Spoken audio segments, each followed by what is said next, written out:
Buying a watch is a whole lot like dating, so let's reframe buying your first luxury watch to think of it that way.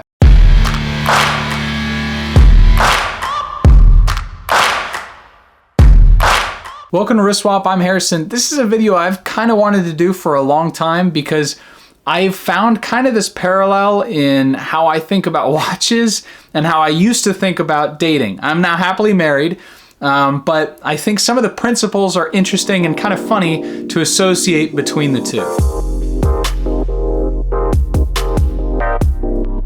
Tip number one, flirt with a lot of models. And while in dating, that would be great if you're flirting with a lot of different models, right? In this case, I'm saying try different watches on, try different things.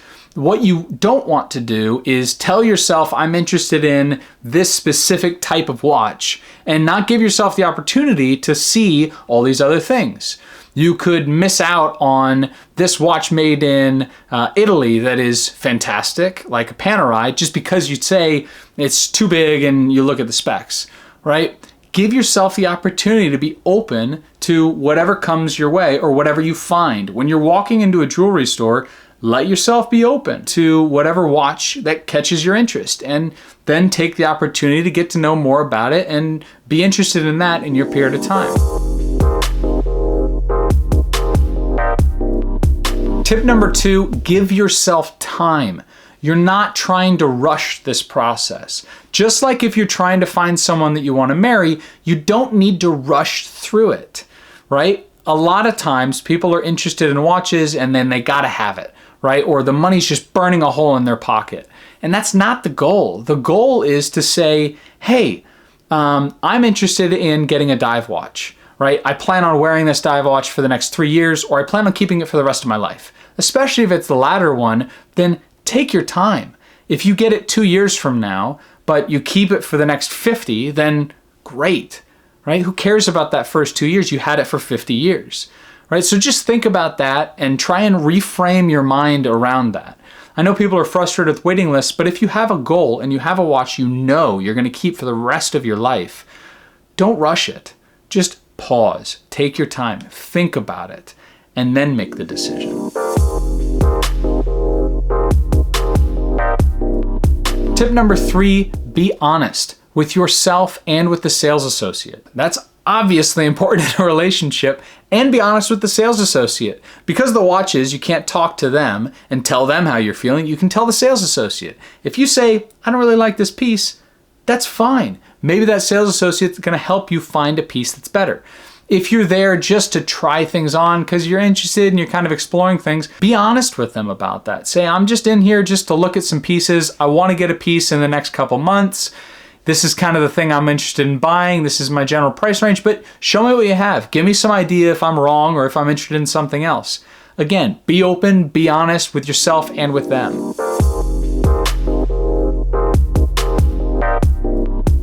Tip number four, don't feel pressured.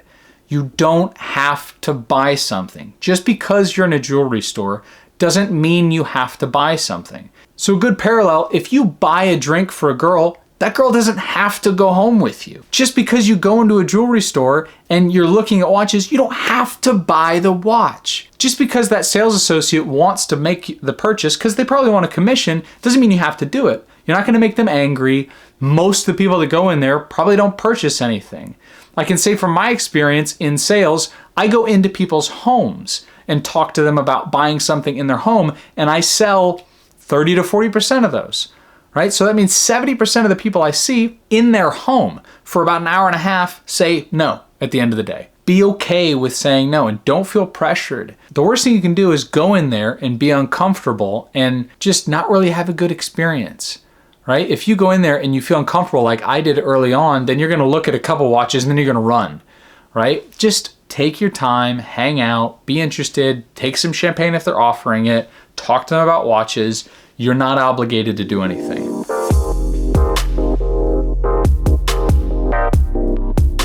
Tip number five, try it on. There's a reason why dating works so well. It's important for you to get to know someone, or in this case, to try on a watch and get a feeling for how it works for you. Dating online is a whole lot like buying a watch before you've actually tried it on. You have no idea how it's going to go. That first encounter, you're really going to find out if you're interested, if they're as attractive as their pictures showed.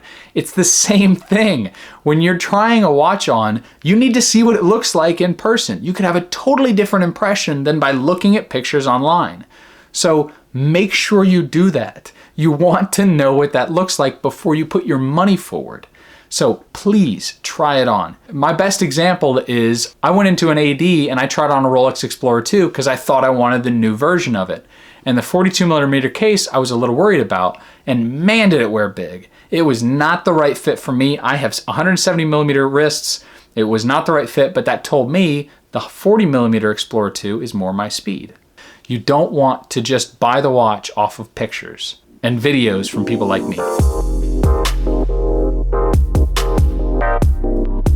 Tip number 6, talk to someone. Whether that's a friend or a parent or a spouse, talk to someone about your interests, your thoughts, your feelings, or write them down. Do something that allows you to kind of get an information feedback. So I'll get into cycles where I'm interested in a watch and then I'll kind of obsess about that specific piece. And I'll write down information or thoughts that I have about it. But sometimes it's really helpful for me to go to my wife and say, hey, I'm interested in this piece. What do you think? And my wife is very honest. She will say, don't like it.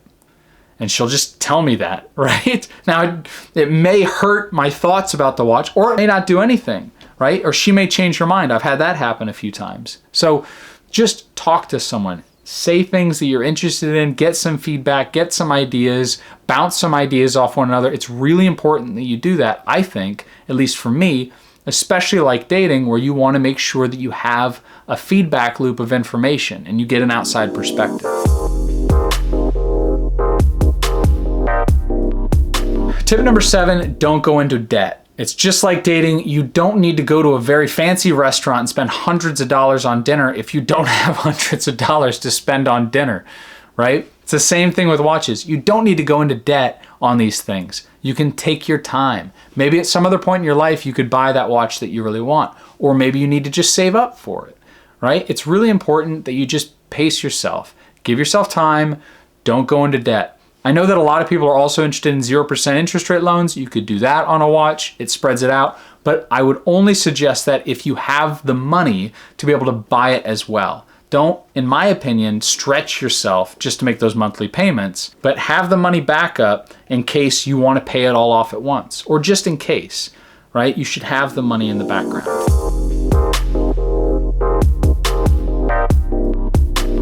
Tip number 8, buy what you love and let your emotions kind of guide you.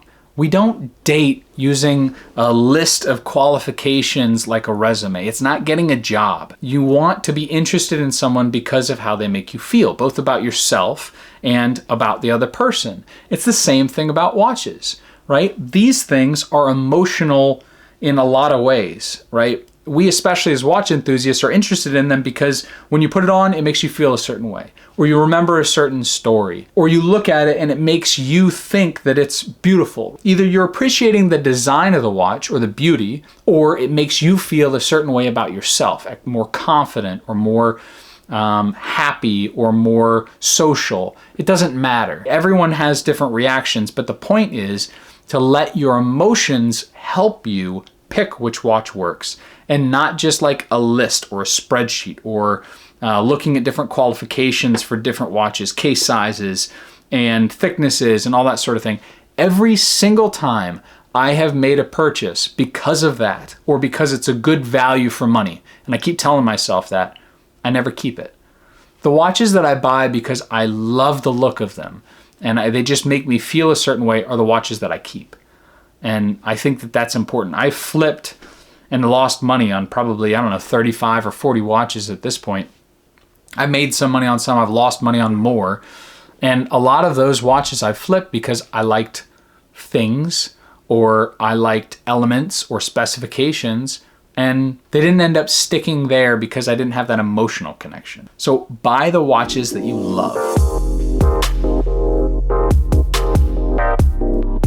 Tip number 9, buy the watch that fits your lifestyle. I've seen people talk about this in other videos, and it's really important.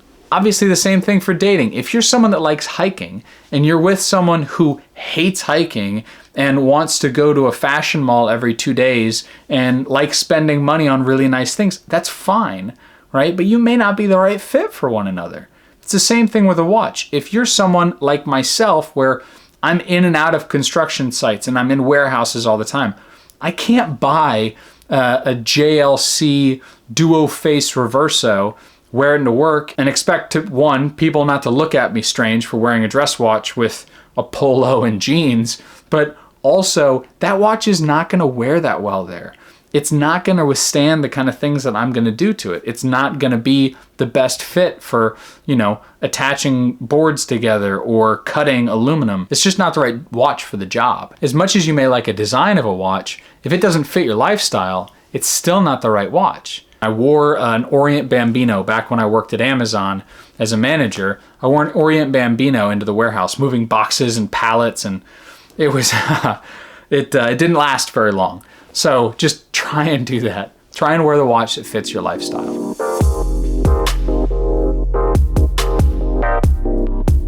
Tip number 10 is have fun. Just like dating, the goal is still to just have fun.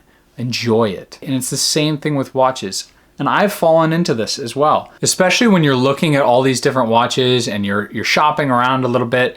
It can sometimes get stressful. You can get split between 2 or 3 or 4 watches, and you can look at them all and say, well, I could have any of them, or I want any of them, or this is this price, or this is this price. Maybe if I find this deal.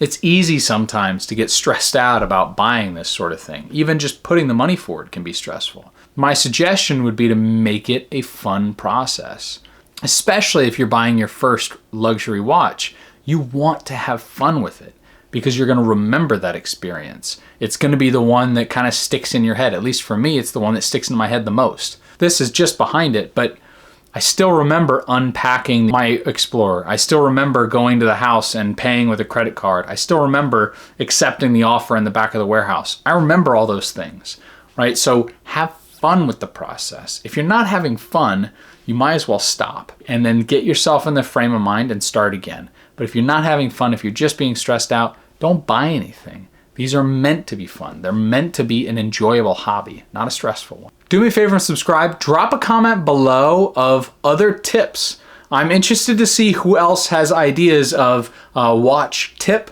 that has drop a comment below of a tip for buying watches and how that has a strange equivalence to dating. I'm interested to see what kind of interesting suggestions you guys have that are really similar. I only want to do a list of 10. I didn't want to make this too long. So just give me some other ideas and we can kind of have a fun conversation or have a funny conversation down below. I'll see you guys in the next video. Till then, take care.